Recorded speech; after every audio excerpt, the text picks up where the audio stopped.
A continuación, la hora del diálogo. Programa mixto, informativo, recreativo, cultural y de opinión, transmitido en horario todo usuario. Es una producción nacional de sus conductores, Rafael Polanía y Luis Alviare.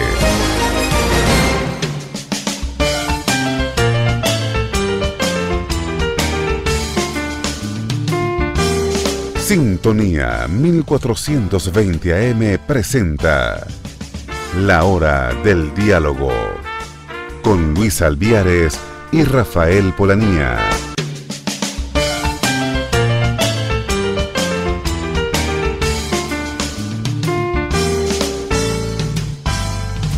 Buen día, estimados radioescuchas de La Hora del Diálogo. Hoy viernes 5 de enero del 2018, comenzando el año. Bueno, estamos aquí en la emisora Radio Sintonía 1420 AM y por la web www.sintonía1420.com. En la presidencia la doctora Mireya Obregón, en la gerencia de producción la licenciada Toti Pocaterra, allá en el control el buen amigo Luis Guillermo Martínez y sus amigos de siempre Rafael Polanía y Luis Alviares. Tengan todos ustedes un buen día. Estamos comenzando el año y bueno, esto está lleno de muchas noticias y muchos aspectos que comentar en el orden político, económico, etcétera. Bien, de todas maneras vamos a comenzar hoy. Rafael, ¿cómo estás? ¿Cómo te va? Buen día. Sí, muy buenos días, queridos amigos de la radio, amigos de la web. Bueno, estamos aquí justamente estrenando un año nuevo, 2018, año que se perfila de elecciones, año que se perfila de tomar decisiones, año que se perfila para la negociación, el entendimiento y sobre todo para los valores, realzar los valores democráticos, los derechos del hombre, los derechos humanos, los derechos civiles, los derechos políticos del venezolano. Vamos en este nuevo año, queridos amigos, a través de su emisora Radio Sintonía, que pueden comunicarse con nosotros por los teléfonos de Caracas 264-1494, y ya ustedes conocen la página web de nuestra, que es www.radiosintonía1420.com.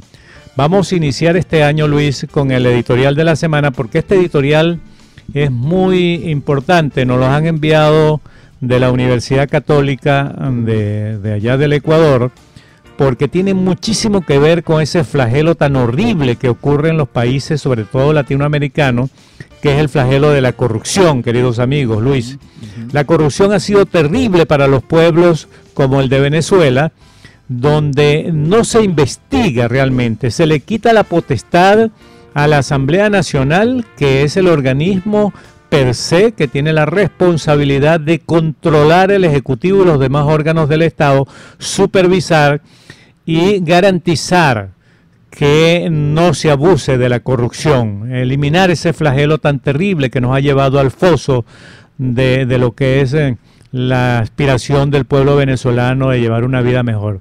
Por eso vamos a iniciar nuestro programa de este año con el editorial de la semana, que tiene mucho que ver y que la escribió una periodista investigadora social, Talia Flores y que se titula Que paguen los corruptos. Los científicos aseguran que no hay un perfil psicológico del corrupto, Luis, pero se ha probado que una vez que alguien se adentra en ese terrible vicio de la corrupción, la patología crece y crece, se hace ascendente, como si de una pandemia mortal se tratase. El virus de la corrupción ataca el país. Ataca a Venezuela, ataca al Ecuador, ataca a los países que no tienen fortalecidos el sistema que lucha contra ese terrible flagelo.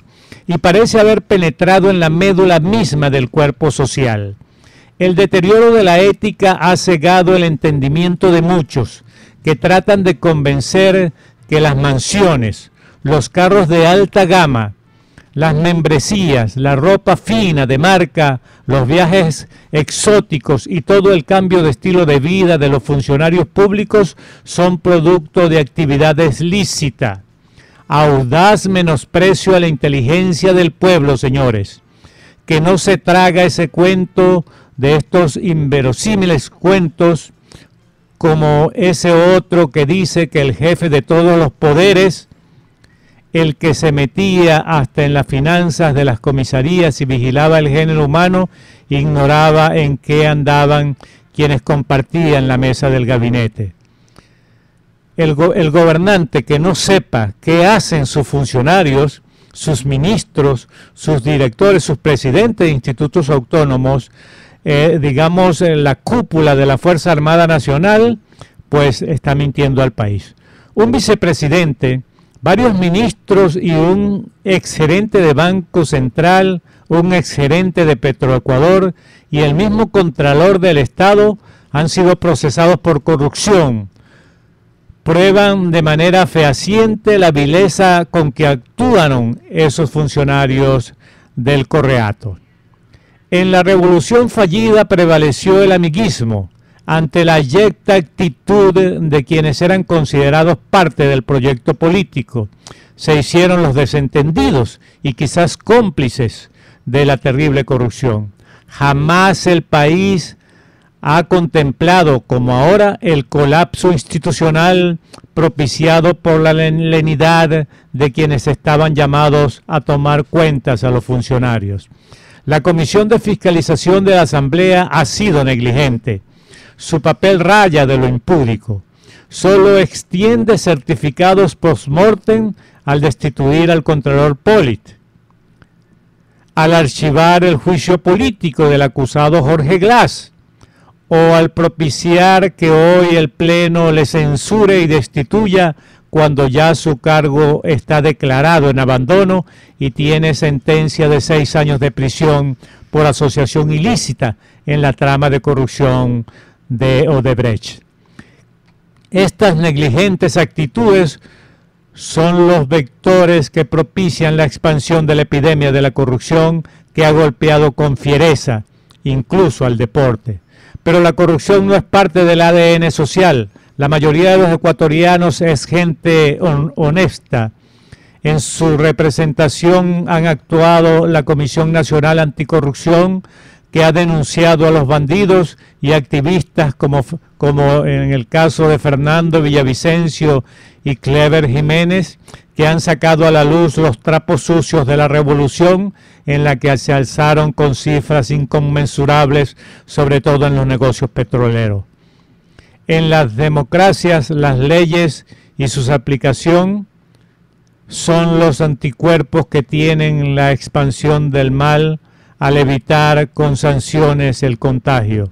Para el año que acaba de empezar, combatir la corrupción y evitar la impunidad debe ser la promesa colectiva. La enfermedad no hará metástasis solo si la sociedad vigila y presiona para que paguen los corruptos.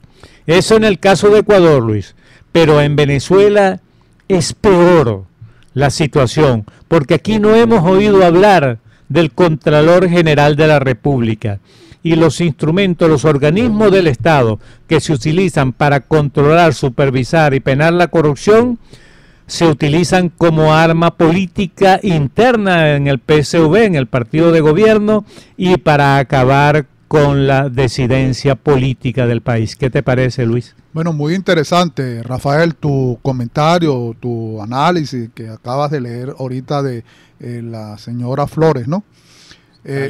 Dalia Flores, sí. Bueno, es evidente que la corrupción, para decirlo de una manera muy singular, es el cáncer que corroe el tejido social.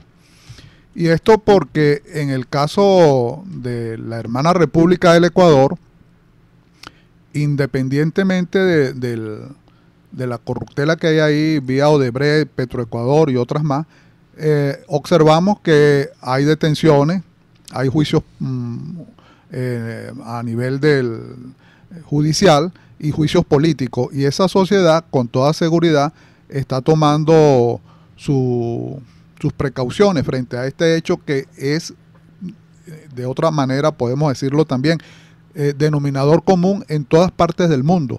Cada vez que reflexionamos sobre el tema, mi opinión, señalo que en todas partes del mundo hay corrupción. Lo interesante es cuando esto se desborda y no hay maneras de controlarlo.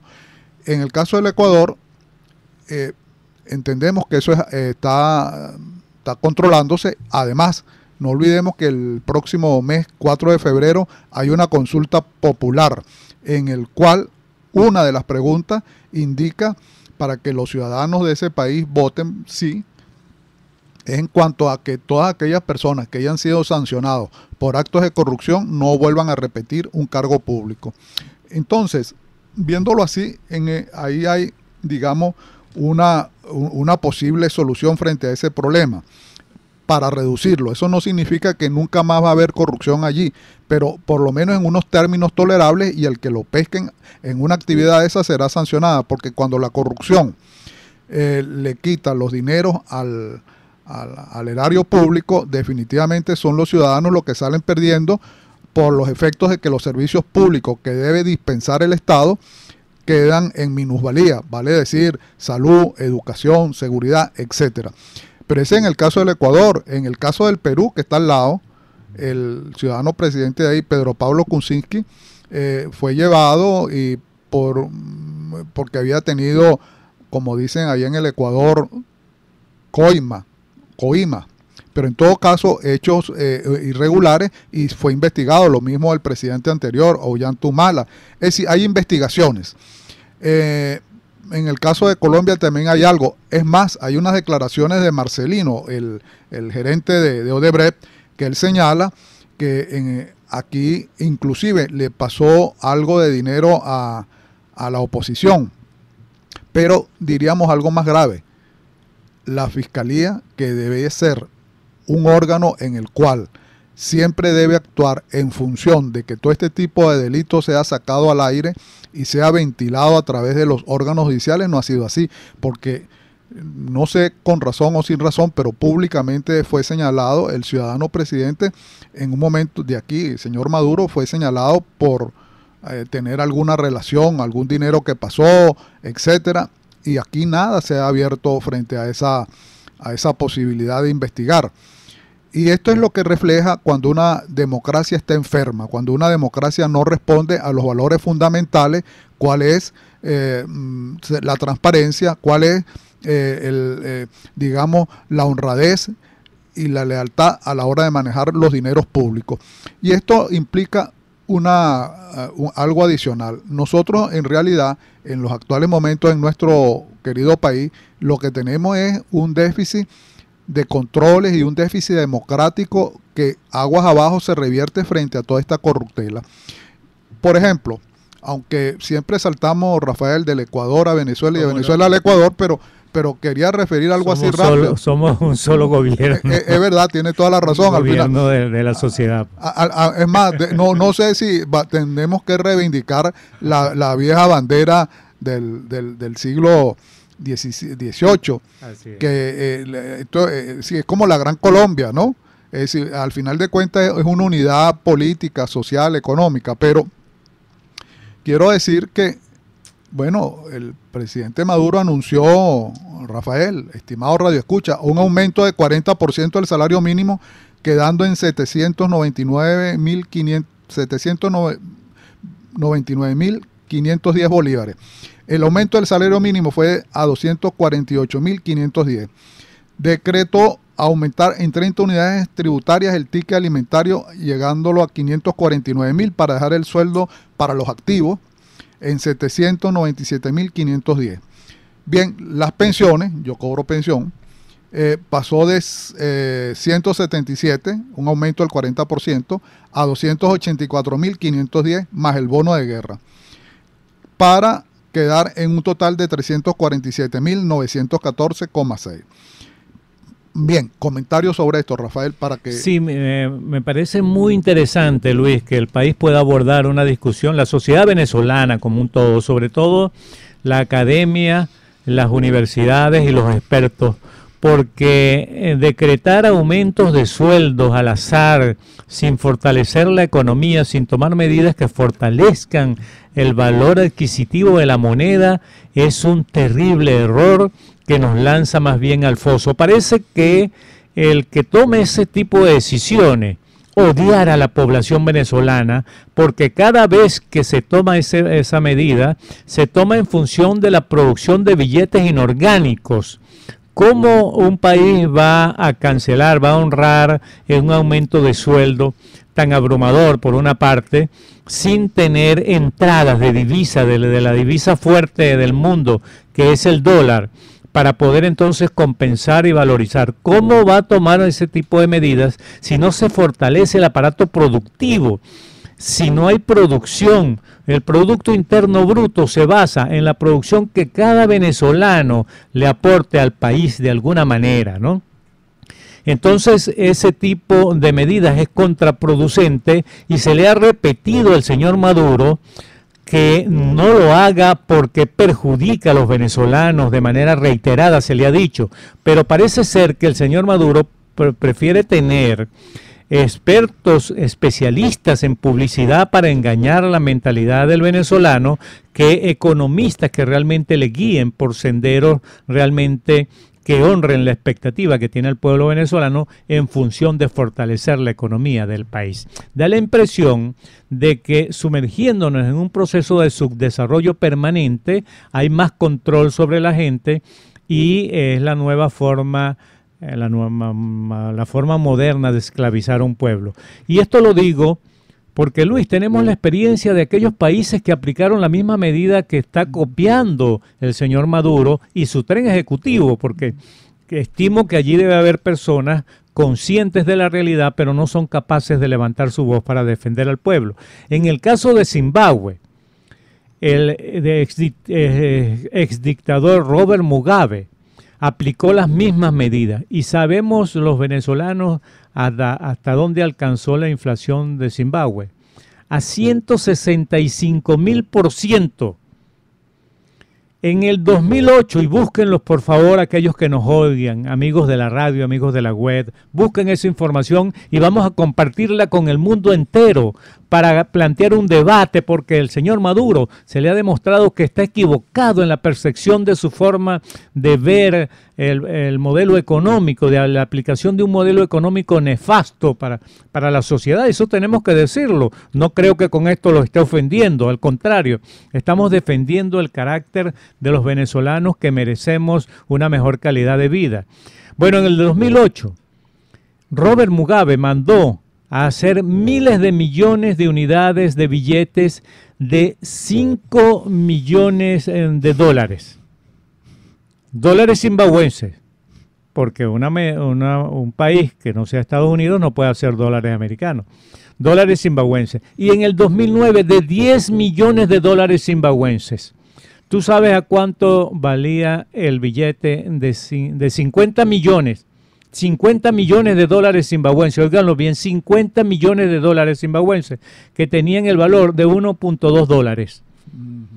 Y ya sabemos que están planificando ya el hacer billetes de 500.000 bolívares y de 1 millón de bolívares para después de las elecciones. Si eso ocurre, nosotros vamos a tener que agarrar los billetes y encender fuego con los billetes cuando tengamos frío, o tirarlos a la calle, porque es preferible. Mira, yo aquí cargo, como les he dicho a unos, y te voy a hacer ese para que ustedes hagan ese ejercicio mental. Que te pueden ver por la, perdón, Rafael, me pueden ver, me pueden ver. Esta monedita que tengo aquí en mi mano es de 2 euros, pequeñita, del tamaño de un bolívar. Y esta que tengo aquí es de 100 bolívares. Esta que tengo aquí es de 100 bolívares. Representa 100 unidades de nuestra moneda, 100 bolívares, y esta 2 unidades del euro. Esta monedita vale 300.000 veces más que la unidad monetaria nuestra. Quiere decir que ya no se usa un bolívar de moneda, no se usa, porque ¿quién va a recibir un bolívar? ¿Qué vas a adquirir con un bolívar? Allí demostramos cómo esta monedita nuestra de un bolívar ha perdido su valor adquisitivo frente a todas las monedas del mundo. incluyendo al lado de Colombia con su peso, incluyendo el mismo dólar de Zimbabue, que ya se está recuperando la economía. Entonces, esta es la demostración latente, queridos amigos que nos ven por la web. Esta monedita de 2 euros vale 300.000 veces más que esta monedita de 1 bolívar. Que esa es de 100 bolívares. Esta es de 100 bolívares, pero la unidad monetaria nuestra. Sí, pues. claro, sí, esta es de 100 bolívares y esta que tengo aquí es de 500 bolívares. Sí. Estos dos monedas nuestras no sirven absolutamente para nada. Y esta vale, repito la cifra, 300.000 veces nuestra unidad monetaria. Totalmente. Allí lo tienen graficado, queridos amigos. Entonces Maduro está equivocado. Entonces nosotros siempre lo hemos dicho, es que Maduro no tiene autonomía de juicio, no tiene capacidad para razonar qué es lo que le está haciendo un profundo mal a nuestros hijos, a nuestros nietos, a la sociedad venezolana. Miren, señores, ayer hubo un conato no un conato, un saqueo extraordinario del país, de la gente, de la calle, por hambre. Aquí mismo, en los límites de Miranda con Aragua.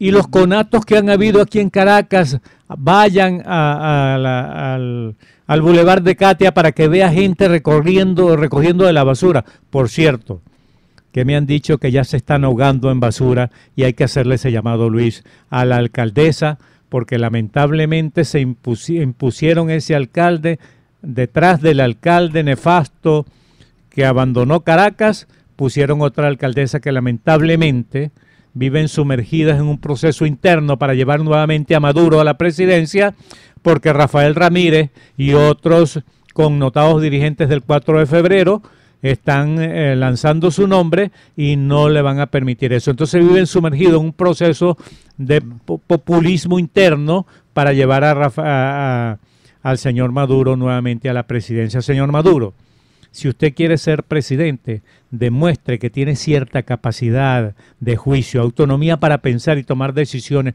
Olvídese de la politiquería y de la ideología impuesta desde Cuba, porque el pueblo venezolano va a dar una sorpresa muy negativa si seguimos hundiéndonos en la miseria, Luis. Sí, bueno, Rafael, esas reflexiones vienen como anillo al dedo, porque entendemos que la política económica del gobierno es la política del carrito chocón. Es decir, que en una oportunidad, recuerdo con lo del billete de 100, creo que fue anulado unas 72 horas nos dieron para salir de los billetes de 100, pero ellos decretaron la anulación del billete de 100, creo que a lo mejor me equivoco, unas 5 veces, 6 veces, 4 veces. Totalmente ahí el billete de 100 persiste. Pero frente a todas estas anomalías, definitivamente cuando hay controles y este tipo de situación, lo que se levanta es el mercado negro. ¿Por qué decimos esto? Bueno, porque hay una extracción de la moneda nuestra, el papel moneda. Hay gente que se lleva eso a la frontera, lo cambian a pesos y de pesos a dólares, porque alguna utilidad tiene el papel moneda que lo sobrevaloran allí. Pero en todo caso, ahorita nos están hablando de la criptomoneda que deriva en la petromoneda. Bueno, y para eso el señor Maduro entregó el campo 1 del bloque Ayacucho de la faja petrolífera como sustento del petro, que son 5.000 millones de barriles de petróleo certificados, y como respaldo para el petro, que esperan sortear con esto las sanciones financieras y, por supuesto, en un momento en donde están comprometiendo también el oro, el arco minero, los diamantes, toda esta serie de cosas, pero hay algo adicional. Queremos que, por cierto, hoy se instala la nueva Asamblea Nacional y por lo que vemos en la prensa, el señor Omar Barbosa ocuparía la presidencia de la Asamblea Nacional, que es de un nuevo tiempo. Tienen que respetar los acuerdos del 16 de julio del año pasado, el cual es, entre otras cosas, que no reconocen la Asamblea Nacional Constituyente y el respeto a las instituciones. Este tipo de compromiso debe pasar obligatoriamente por la Asamblea Nacional, so pena de no ser reconocido, pero eso tiene que decirlo hasta la saciedad, porque no podemos nosotros quedarnos callados, que tenemos un espíritu y un sentido crítico de la situación política, social y económica del país frente a este tipo de hechos, y por supuesto, hay que tomar las decisiones correspondientes. Y digo esto porque la Asamblea Nacional, que se instala hoy, tiene un compromiso muy fuerte frente a la actualidad y todo el manejo de la petromoneda, que algunos dicen que va a ser algo muy importante, etcétera. Pero es que, como decía una vieja canción, del monigote, por más que se te menee, siempre se te ve el bojote, o por la maleta sacamos al pasajero. Resulta que es que nos han echado cuentos una y otra vez. Recuerdo esto: vamos a salir de los dólares, vamos a comerciar en yuanes, en rupias o en rublos, y al final de cuentas volvimos a caer en dólares.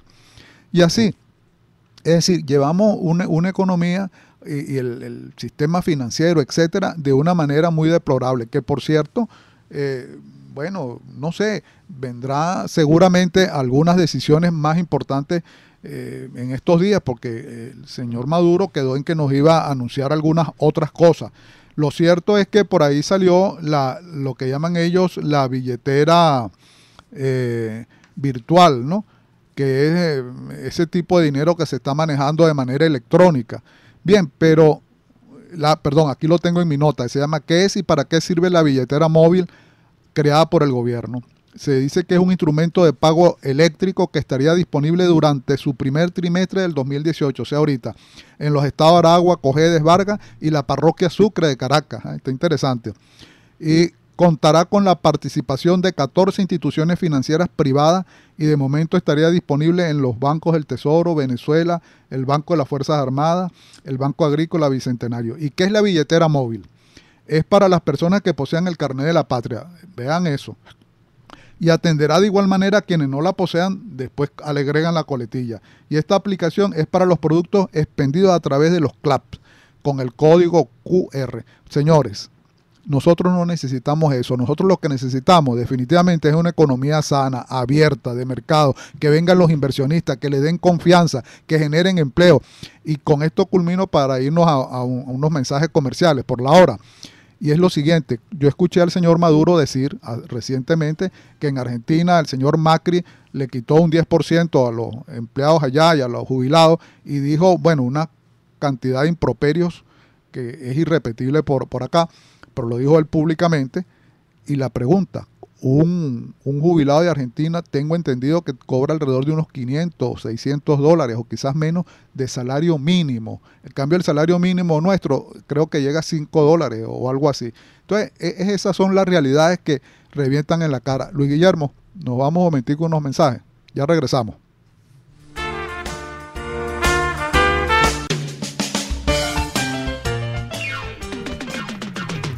Desde Caracas, para toda el área metropolitana y el estado Miranda, transmite Radio Sintonía 1420 AM.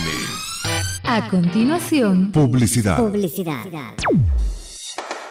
En Autopartes Jenicol 77, compañía anónima, somos fabricación, instalación y venta al mayor y detal de radiadores para todas las marcas de vehículo al mejor precio del mercado, con la atención especializada que solo los profesionales pueden ofrecerle. No hay más vueltas buscando el tanque de radiador que necesita para su vehículo, porque si no lo tenemos, se lo hacemos en aluminio. Además, en Autopartes Jenicol 77, compañía anónima, usted encontrará pastillas de freno y una gran variedad de accesorios. Visítenos y hablemos de negocio. Estamos ubicados en la avenida principal de Bellavista, sentido La Yaguara, Quinta Artigas, local 2, al lado de la Plaza Artigas y de la floristería. No se confunda, nos identifica el letrero de fondo amarillo con letras rojas. Contáctenos por los números telefónicos 0212-227-4438, 0212-471-7798 y 0424-145-2448. Despachamos a nivel nacional. Autopartes Jenicol 77, compañía anónima, la solución en radiadores y accesorios para su vehículo. Amiga, amigo, ¿necesitas revisar el tripoide o tren delantero? Llegó para ti Tripoides Planet. Sí, Tripoides Planet. Brindamos la mejor calidad y tecnología en renovaciones y reconstrucciones de piezas. También ofrecemos servicios en mecánica ligera. Ubícanos en calle Ávila, Quinta Perijá, Urbanización La Florida, frente a La Bomba, o contáctanos al 0412-825-1775. Tripoides Planet, calidad, tecnología y buen servicio. Y dale a tu carro la atención que merece. Pantibras, la tienda de la mujer elegante siempre con su promoción. Chores, franelas y blusas y también el pantalón. No olvides que en Pantibras se compra mucho mejor. Irene les recomienda aprovechar la ocasión. Avenida Principal de la Urbina, edificio El Samán.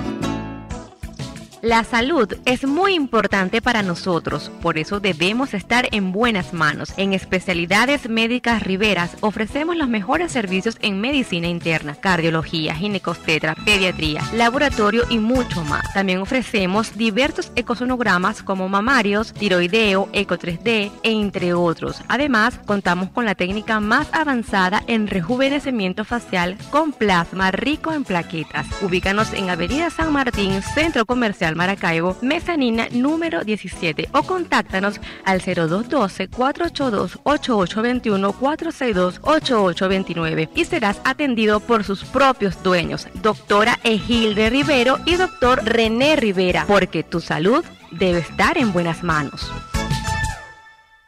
Sintonía 1420 AM.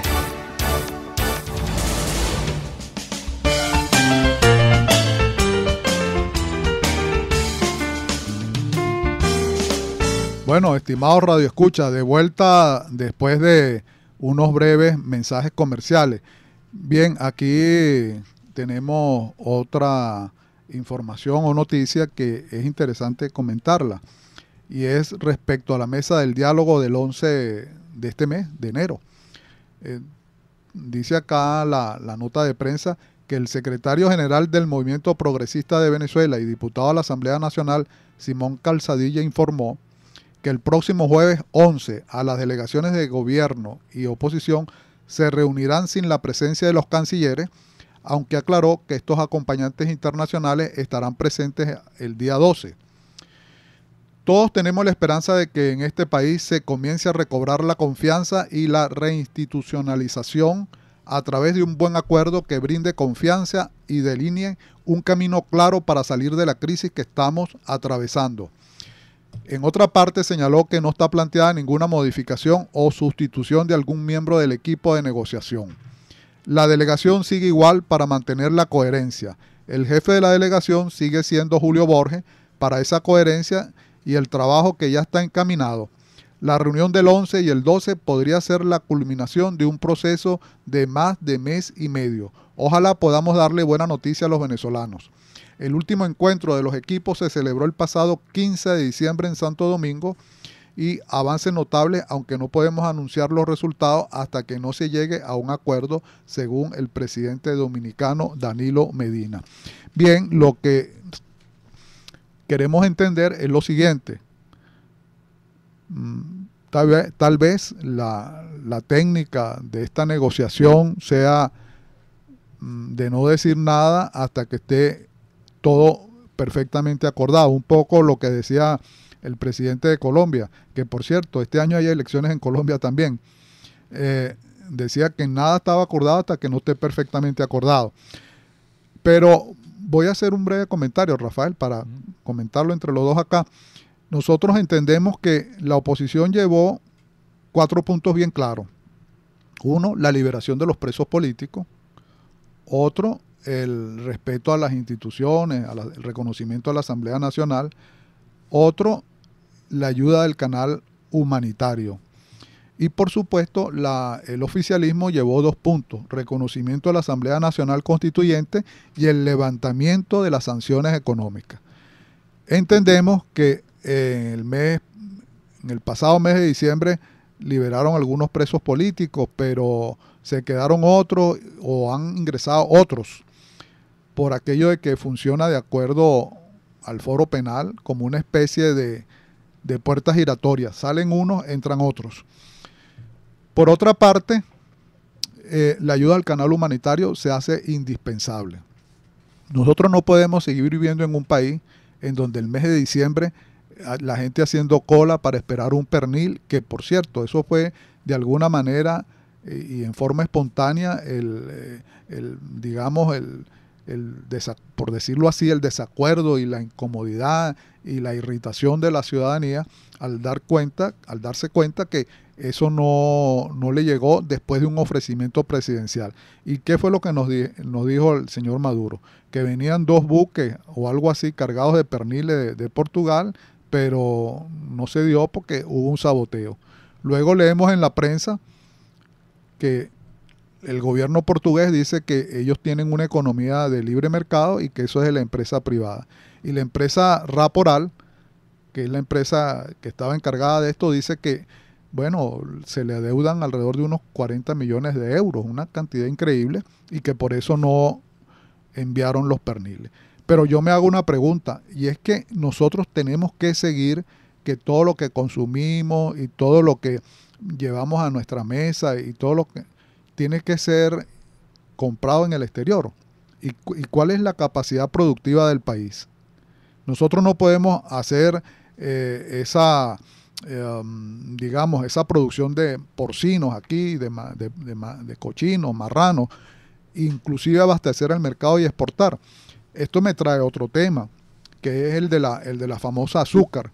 No sé cuántas centrales azucareras había aquí en el país, o hay en el país, creo que 6, si no me equivoco. Bueno, y esas no las expropiaron. ¿Y ahora qué pasa con el azúcar? Bueno, no la hay y hay que importarla. Bueno, y así nos podemos ir rubro a rubro. Y eso no debe ser. La economía del país no puede ser una economía de puerto esperando que todo llegue. Aquí necesitamos mover ese aparato productivo para que se produzca. Habrá cosas, por supuesto, porque ningún país produce todo lo que consume, pero no puede ser que aquí el cochino, el azúcar, el café, en fin, saquen ustedes la cuenta, pues eso se le puede añadir una lista larga, se vaya a distraer las divisas para importarla para beneficiar a los trabajadores y a otras empresas. Y la pregunta que nos hacemos, ¿y qué pasa con nuestros trabajadores aquí? ¿Qué pasa con esa capacidad que tenemos para producir? Y ahí es donde está uno de los graves problemas. Rafael. Sí, Luis, me parece muy interesante. Luis, voy a ocupar un pequeño espacio para consideración de 2 cosas. El aumento del sueldo del señor Maduro, que tú dices que nos aumentó el 40% a los trabajadores. Bueno, de 177.507 bolívares lo llevó a 347.914, ¿no? Eso implica un aumento de 170.307 bolívares. Bueno, seguramente no vamos a ser más ricos con eso. Seguramente un par de cartón de huevos lo gastamos con ese aumento, 170.000 bolívares.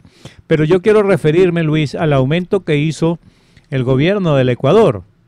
Sí, sí. El gobierno del Ecuador aumentó $11 al sueldo básico, al sueldo mínimo. $11 equivale a 1.320.000. Fíjense, el señor Maduro nos aumenta el 40% para que ustedes vean el ínfimo valor todavía de la moneda venezolana. Nos aumentó un 40%, que significa 170.000 bolívares para redondear. En el Ecuador le aumentaron a los trabajadores $11, que significa 1.320.000 bolívares. Y le llevaron el sueldo mínimo a $385, que significa 46.200.000 bolívares. Es decir, que un trabajador en el Ecuador, queridos amigos de la radio, amigos de la web, un trabajador de cualquier naturaleza en el Ecuador que gane sueldo mínimo está ganando 46.200 bolívares. Y a nosotros nos aumenta el señor Maduro un 40% para llegar a un sueldo de 347.000 bolívares. Es que el señor Maduro se burla del pueblo venezolano. Si el señor Maduro, como habla tanto del amor, que ya llegamos inclusive a considerar esas pronunciaciones de Maduro, bueno, con una crítica muy fea, por cierto, ¿no? Con una burla más que crítica. es que si ama tanto al pueblo venezolano, vamos a dolarizar la economía, señor Maduro, para que favorezca usted a todo el pueblo, a la gente de a pie, a la gente de los sectores más populares, a la clase media, a todo el pueblo venezolano, y no solamente una cúpula que maneje el diferencial de cambio, como lo dijo el señor Rafael Ramírez, que aquí se han enriquecido una cúpula utilizando primero la venta de comida, que usted está incurso en eso de acuerdo a los pronunciamientos que ha hecho la fiscal general de la República, Luis Ortega Díaz, porque a usted se le acusa de tener unas empresas que negocian con ese dólar preferencial a 10 bolívares cada dólar, algo irrisorio, de locura más bien, ¿no? Frente a como usted considera el dólar libre. Entonces, quería referirme a ese aspecto, y para que adentremos en estos últimos 15 minutos a considerar el caso de las elecciones, de la consulta popular en el Ecuador. Bueno, en efecto, el 5 de enero está establecido en el artículo 194 y 219 de la Constitución que hay que elegir, hay que instalar una nueva directiva del Parlamento venezolano, de la Asamblea Legislativa, la Asamblea Nacional Venezolana.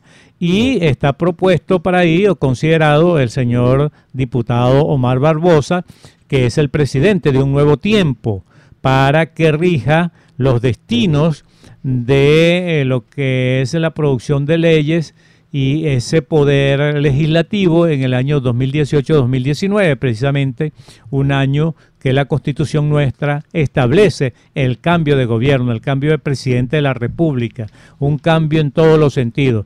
Y que también está planteado que el señor Julio César Reyes, de Avanzada Progresista, y Jorge Millán, de Primero Justicia, puedan acompañar a Barbosa allí en el presidium como primero y segundo vicepresidente. Entonces nosotros, tú lo dijiste muy bien, aquí hubo una consulta popular donde casi 8 millones de venezolanos de carne y hueso, por cierto que hubo muertos en Catia, asesinaron vilmente los colectivos armados, y hasta ahora no sabemos nada si se ha hecho justicia de esa señora que cayó muerto ahí frente a la iglesia del Carmen en Catia.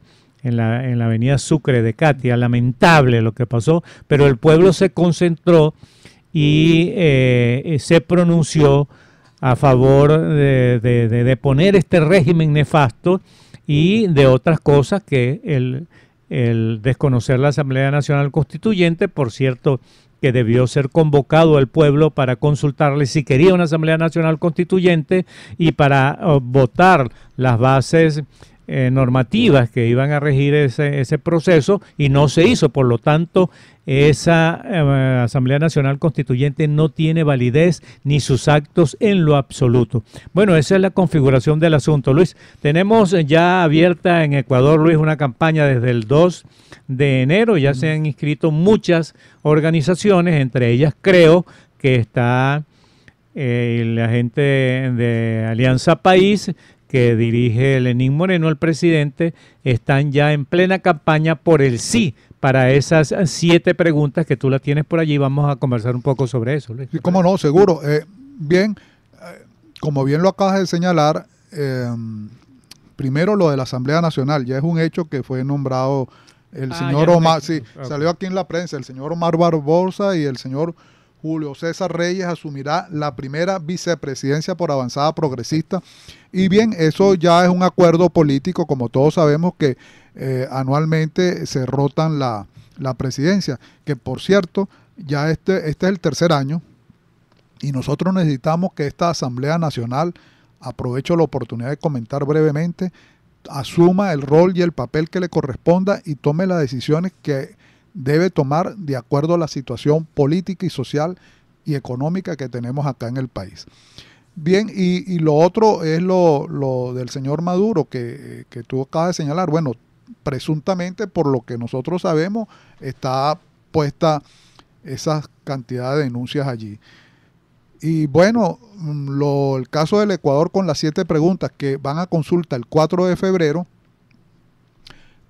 son bien interesantes, porque el señor Lenín Moreno y su equipo que por cierto, ahí Alianza País, que es el partido de gobierno, se está dividido en dos facciones. Uno que sigue con el expresidente Correa y otro que capitaliza a la gente de Lenín Moreno. Sabemos que el señor Correa llegó a Ecuador, creo que hoy, según lo que leí en prensa, sí, para incorporarse a la campaña por el no y hacer por el no, creo que en 3 preguntas, las 2, las 5 y las 7, porque una de las preguntas que se le lleva a consulta refrendaria, pues una consulta popular refrendaria, es modificar la Constitución de Montecristi, ¿no?, como le dicen allá, para quitarse de encima esto que llaman la reelección indefinida, que es la posibilidad que después del año 2021 pueda regresar nuevamente el señor Correa a estar en la presidencia. Y esto implica un problema bien interesante, que son las reelecciones de esta forma, porque siempre vamos a tener gente que está detrás del poder y está en una permanente campaña. Y esto nos lleva a otro lado, y es que en la América Latina, en forma general, el excesivo presidencialismo en todos los países, unos más y otros menos, nos ha dañado. Pero a fin de cuentas, los ecuatorianos van a, no tanto en el Ecuador, sino también en el exterior, eso hay que decirlo, aquí hay una comunidad de ecuatorianos que van a votar y en todas partes tienen que organizarse en vista a esa consulta.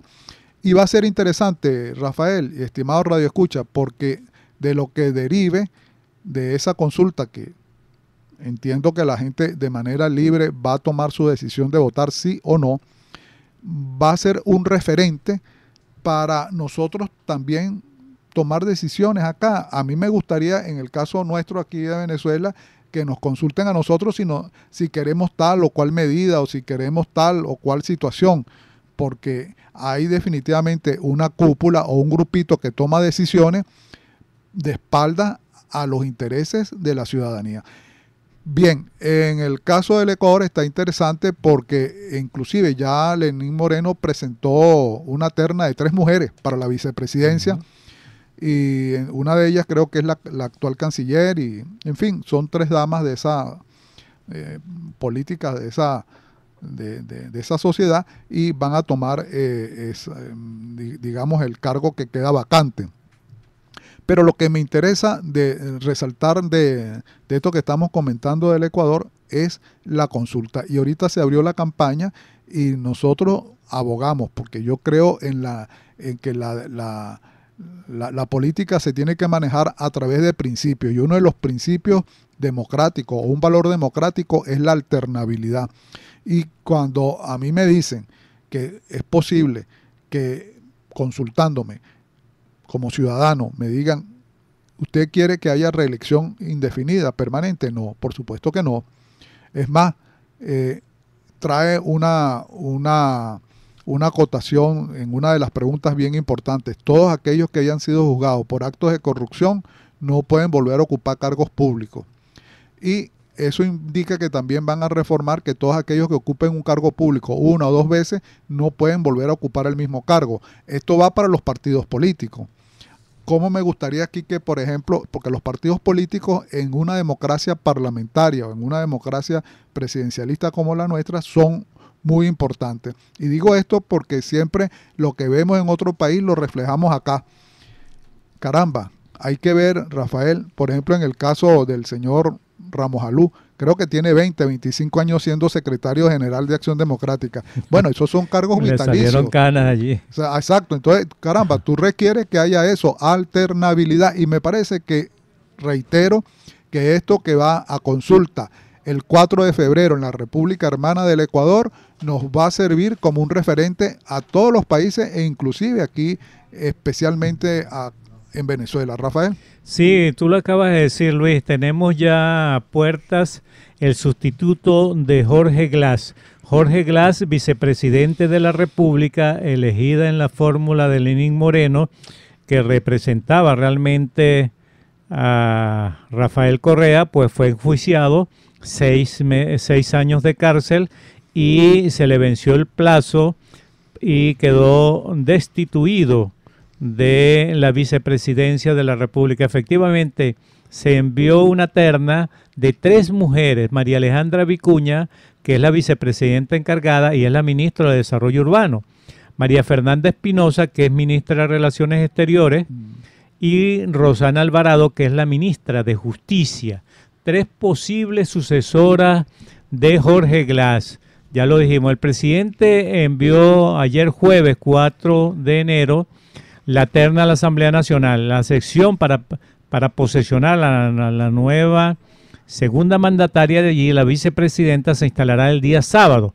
Se requieren, Luis, 69 votos positivos, que no será fácil conseguirlos para el gobierno, pero para ello está planteado allí. Hay un caso muy importante, Luis, que en la historia dice que Rosalía Arteaga Serrano fue la primera vicepresidenta del país, hizo un extraordinario trabajo, también fue ministra, fue la viceministra de Abdalá Bucaram, y cuando sacaron a Abdalá Bucaram, ella asumió la presidencia de la República desde el 7 de febrero hasta el 11 de febrero, 3-4 días de 1997. Eso está en la historia, sí, porque ella debió ser la presidenta luego que salió Abdalá Bucaram, depuesto por el pueblo ecuatoriano, pero lamentablemente por un vacío constitucional, esa 39 vicepresidenta que debió asumir la presidencia no lo hizo, y lo hizo Fabián Alarcón,